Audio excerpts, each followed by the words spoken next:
Huli ang isang lalaking nagnakaw ng isang motorsiklo sa Quezon City. Huli rin ang itinuro niyang kasabwat. Pareho silang aminado sa krimen. May unang balita si James Agustin. Nahagip sa CCTV footage ang pagdaan ng motorsiklo na minamaneho ng isang lalaki sa bahaging ito ng Barangay Commonwealth, Quezon City.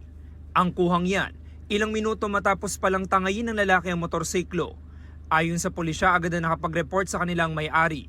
Pinarada niya yung kanyang motorsiklo doon mismo sa tapat ng kanilang bahay.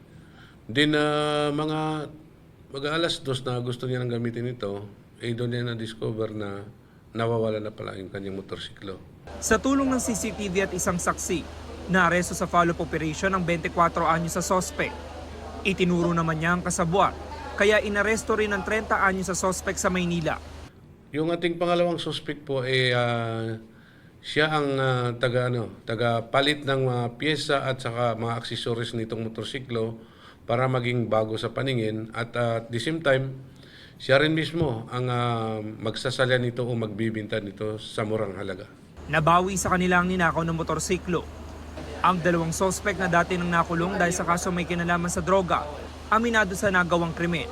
Dala lang pangangailangan, sir, dahil inaantay po ako yung araw na yun ng anak ko tsaka birthday ko po nun. Pangpapadala ko po sa nanay ko sana tapos panghanda ko na rin sana, sir. Alam mo na ako yung motorsiklo? Opo. Oo. Ano gagawin mo? Ibibenta ko po sa iba para po magkaroon lang din po ako. Ba't ka naman pumayag?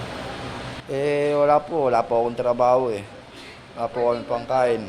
Nasampa na mga sospek ng reklamong paglaba sa New Anti-Carnapping Act. Ito ang unang balita. James Agustin para sa GMA Integrated News. Mga kapuso, para una ka sa mga balita, mag-subscribe sa GMA Integrated News sa YouTube. Sa mga kapuso abroad, subaybayan niyo po kami sa GMA Pinoy TV at sa www.gmanews.tv.